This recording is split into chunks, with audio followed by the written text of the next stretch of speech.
Human societies are guided and held together by ideas and a shared sense of morality.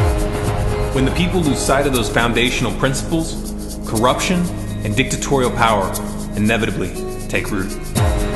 Once criminal elements have taken control of society, it becomes harder and harder to unseat them. As this process of deterioration progresses, there comes a point of no return, where real change can no longer be achieved from within the existing system. We've reached that point some time ago. It's time to come to terms with that and adjust our actions accordingly.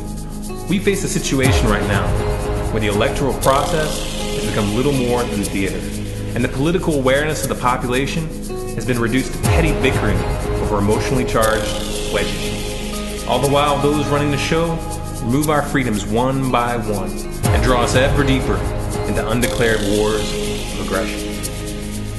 The only way that we can change course is by organizing a unified front outside the existing system. Not as a political party, not as a left-wing or right-wing ideological faction, but as a people, unified not in protest of this broken and corrupt system, but rather under a set of principles that will lay the foundation to rebuild on.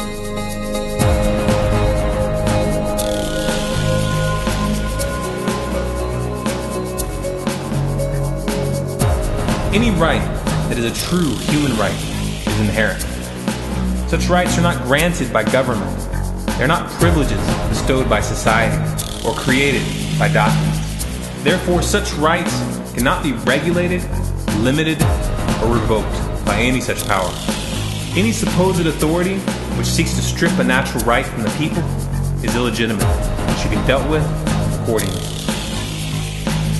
The most common way that rights are subverted is through the assertion of rights which are not rights at all. There was a time when it was accepted by all that kings had the right to kill at a whim and to take the freedom and the property of any of his subjects at will. The divine right of kings is a false right. This is obvious to us now. However, each era is blind to its own darkness. Before we can even begin to understand the true nature of rights, we must first answer one question honestly and follow the implications of their logical conclusion. When is violence justified? It's a simple question, and there's only one sane answer. The only morally acceptable context for violence is defense. That answer is often referred to as the non-aggression principle. It's a fancy name for an obvious and simple truth. But simple truths carry the most devastating implications when applied to the real world. Let's follow those implications and see just what it tells us about rights. Each individual owns their own life. To claim the authority to control or terminate the life of another is inherently violent. It is a claim of human ownership, and it is a fundamental violation of natural rights. Up until very recently in history, the ownership of other humans was explicit. Slaves and vassals were considered the property of their lords and masters. Their labor was extracted without compensation. Their lives could be taken at any moment, and their freedom was strictly limited. Modern states exercise these same powers, but they disguise their totalitarian nature by distributing the mechanisms of violence and control through a labyrinth of bureaucracies. The ownership of humans is no longer acknowledged outwardly, but on every practical level, it is very much enforced. Torture, assassinations, and wars of aggression are the most blatant expressions of the contempt of the right to life. These acts demonstrate the perverse belief that the life of another person is theirs to destroy at will. They are the ultimate assertion of human ownership.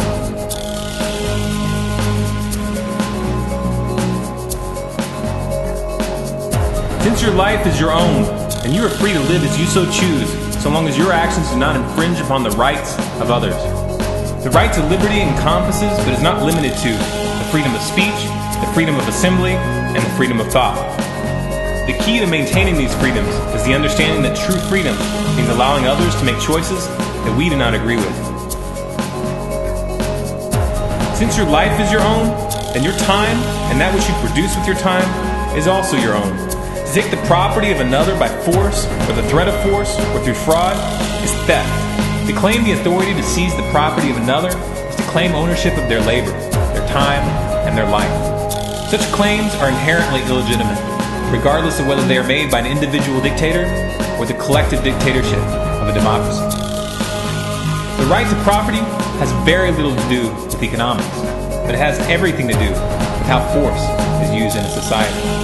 The movement of goods and services may or may not involve money at all, but those exchanges must be voluntary and transparent.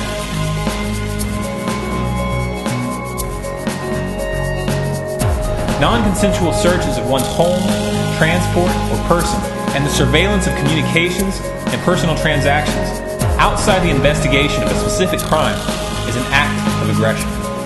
Barriers to travel, employment, healthcare, and other necessary functions which force individuals to waive their right to privacy are veiled forms of violence.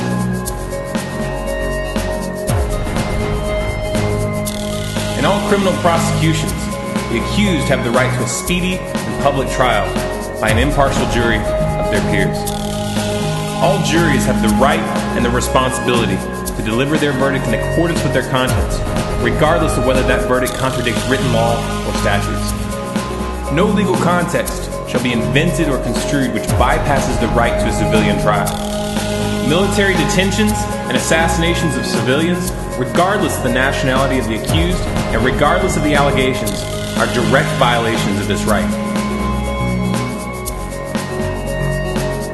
The right to defense is the boundary which makes all other rights possible. If you do not have the right to defend your life and the life of those that you love, then any of your other rights can be taken from you by anyone with the means to do so. Somewhere between 190 million and 260 million people were murdered by their own governments in this past century alone. This figure far outstrips the number killed by all international and civil wars during that same time period combined. It should therefore be abundantly clear that the state cannot be trusted with a monopoly on violence and cannot be used as a substitute for the right to self-defense.